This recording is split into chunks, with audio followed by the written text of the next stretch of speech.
अस्सलाम वालेकुम। ये जो कल 27वीं तरमीम पास हुई है उसका भी अमल दरामद शुरू होगा। इससे पहले ही 2 जजेस हज़रात अतरमुल्लाह साहब और मंसूर अली शाह साहब इस्तीफ़ा दे गए हैं, रिज़ाइन कर गए हैं। अब बड़ी बातें कर रहे हैं यूथी हज़रात और मिर्चों वाली बातें कर रहे हैं। जब शौकत सदीकी को निकाला गया था किसी एक एजेंडे को पूरा करने के तकमील के दौरान, वो रुकावट बन रहे थे तो उनको निकाला गया था। तो उस टाइम यही अतरमुल्लाह साहब फौरी तौर पर जंप लगा कर चीफ जस्टिस की कुर्सी पर बैठ गए थे।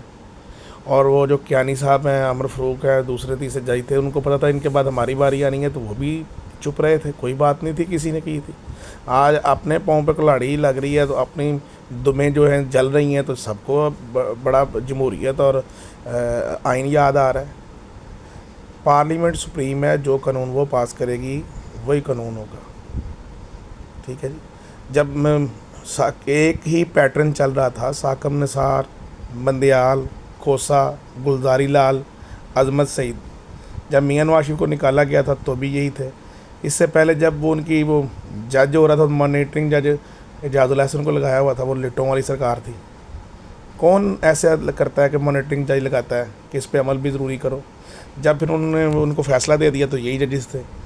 जब उनको फिर बाद में जब वो सदारत कर रहे थे पार्टी की, तो उनको नाहल किया गया कि कोई ये सदारत भी नहीं कर सकते, तब भी यही 5 जजेस हैं। तो ये कोई पहली दफ़ा थोड़ी हुआ है। ये इन्होंने 25 साल के लिए एक सिस्टम के तहत जजेस ने अपनी सीनियरिटी के हिसाब से जजेस ला रहे थे ऊपर सुप्रीम कोर्ट में। पहले ये सुप्रीम कोर्ट के जज रहेंगे, जस्टिस रहेंगे, बाद में ये रहेंगे, बाद 25 साल का प्रोग्राम था। उसके बाद जो एक अंदर डाला हुआ है शुतर बेमहार था जो उस टाइम फैज़ उम्मीद, उसने पूरा प्लान 20 साल का किया हुआ था, उसमें बाबा गफूरा भी शामिल था। तो ये तो जो एक अडयाला वाला मोहरा है ना, कैदी नंबर 800 चोर जो है, कैदी नंबर 800 चोर जो है, वो एक मोहरा था।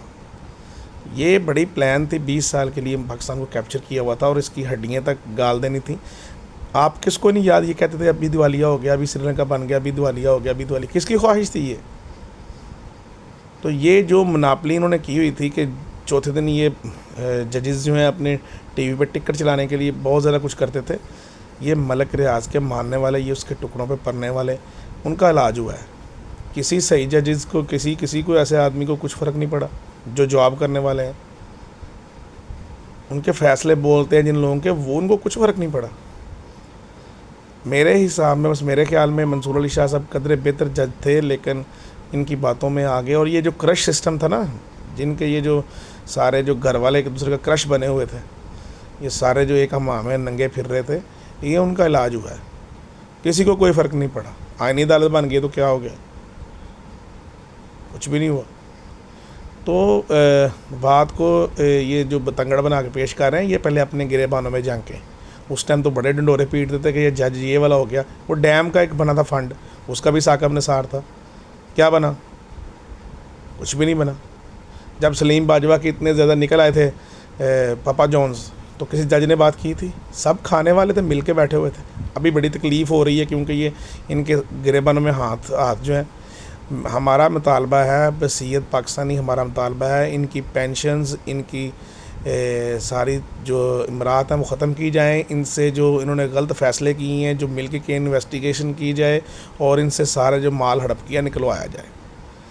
हम ये चाहते हैं कि इंसाफ तब होगा जब इन जैसे जजेस जो काली भेड़ें हैं, ब्लैक शिप्स जो छुपी हुई हैं, उनको निकाल के उनसे आखिरी कतरा तक पाकिस्तान का जो इन्होंने ख़जाना लूटा है उसका हिसाब दिया जाए, हिसाब मांगा जाए। इंसाफ तब होगा।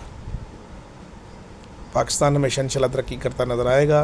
पाकिस्तान की इज़्ज़त और मकाम जो बोलबाला इस वक्त दुनिया में है, हमने 78 साल में कभी ना पढ़ा है, ना सुना है, ना देखा है। तो इंशाल्लाह पाकिस्तान कायम दायम रहेगा। इस जैसे छट्टू सिस्टम जो है वो आते रहेंगे। ये दगड़म कुछ नहीं कर सकते, पाकिस्तान का कुछ नहीं बिगाड़ सकते। ये दो तरफ से लड़ाई, ये चुमुखी लड़ाई हमारे साथ लड़ना चाहें या कुछ भी करें, ये भी एक प्लान का हिस्सा है कि अंदर से खोखला करो। तो ये खोखले के जो पैरोकार थे खोखला करने के, वो अंजाम को पहुँचे हैं। ठीक है जी। इंशाल्लाह पाकिस्तान का क़यामत कायम रहेगा। पाकिस्तान जिंदाबाद।